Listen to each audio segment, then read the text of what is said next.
friends, and welcome back to this channel. This is a bonus video for you because I'm going to be talking to you about my TBR books that I would like to get read in May. So sit back, relax, and let's just get into this video. I am currently reading and actually listening to it on audiobook is one of my favorite classics, and that is Victor Hugo's The Hunchback of Notre Dame. I love this book. It is so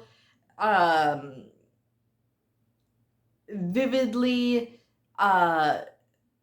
breathtaking, in my opinion. I love that the Victor Hugo describes the cathedral as sort of a character unto itself. It's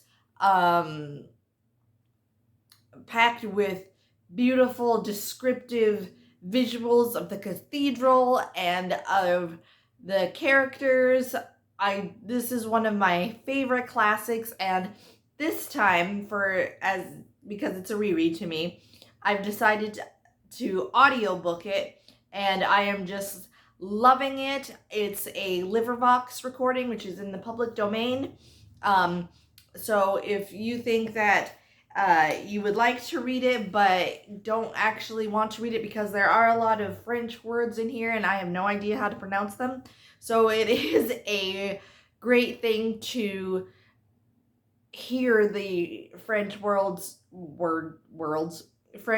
spoken correctly, and I just get lost in the world, and I love audiobooking it because my imagination takes me to, I can visualize the grandness of Notre Dame, the grandness of the setting and the book. I just really love The Hunchback of Notre Dame. If you don't like a ton of descriptive visual paragraphs and chapters, this may not be the book for you, because there are a lot of detailed, gripping, descriptive goodness, in my opinion, but not to everyone, of the cathedral. And if you're not into that thing, it can be I could see how it would be boring to some people. And there's a lot of other side characters that are in this book where it doesn't focus just on Quasimodo and Judge Claude Frollo. It's definitely not like the Disney Hunchback of Notre Dame. So if you're prepared to read this book thinking it's going to be like the Disney version, then you're in for a real surprise, because it's not. Not that there's anything bad with that. I love the Disney version of The Hunchback of Notre Dame. But yeah, I am audiobooking this, and I am currently on, let's see, the book is broken up into different books, and I believe there's 10 or 11 books, and I am on book 5, chapter 2.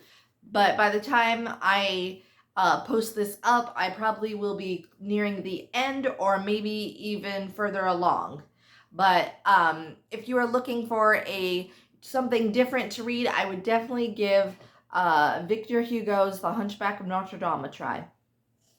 So after that, the next book that I picked out to read for myself is a nonfiction book, and it is called An Indomitable Beast: The Remarkable Journey of the Jaguar by Alan Robinsowski. I want to say, I'm probably pronouncing his name wrong, but this is about Alan Robinsowski wrote this, and it is his journey of helping get the jaguar off the endangered species list, and the struggles that he goes through, and helping this beautiful animal. I believe they're now off the endangered species list, but I'm not sure.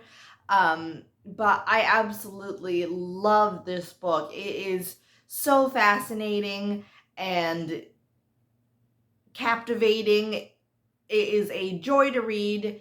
Again, this is a super long book, but it is one of my favorites. How could you not cheer for a beautiful, beautiful wildcat like the Jaguar?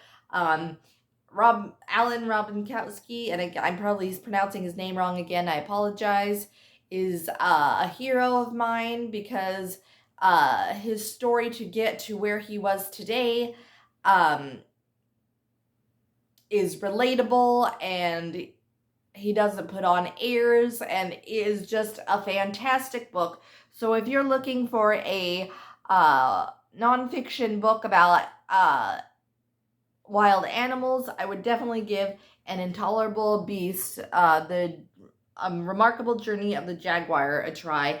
You won't regret it.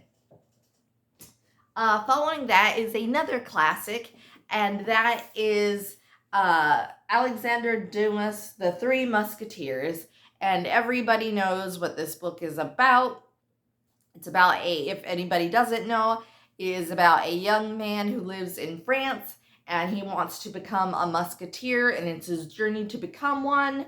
But along the way, there are trials and tribulations that he has to overcome and conquer, and it is just a swashbuckling, sword-claiming, sword-running, court intrigue, betrayal, goodness. If you like action-packed adventure and swashbuckling, well, not so much swashbuckling, but sword-claiming, action, I would highly recommend this book for you. I love the movie, this is the movie cover for it. It's a great read, and I highly recommend it to anyone. Following that is a fantasy book, and that is called The Falling Kingdom. It's from the series The Falling Kingdom, Book 4, Frozen Tides by Morgan Rhodes. Now this, if you couldn't guess, Book 4 is a fantasy series, and it follows 4 main characters, and they they're each on their own path, but during that path, some characters meet up with one another, and their paths cross, and again, it's filled with magic and mystery and romance, and a little bit of romance, great dialogue, beautiful character development, a rich, lush, thick, descriptive, beautiful world that Morgan Rhodes creates. Her characters are believable, and I get lost and swept up in the grandeur of this fantasy action adventure series. So if that is something that interests you, I would pick up the first book in the series, which is Fallen Kingdom. And if you love it, I would definitely continue on. But this is the next book that I'm going to read, called Frozen Tides. So that's all the books for now. I hope everyone has a wonderful May. And I will see you soon in my next video. Bye-bye, everybody.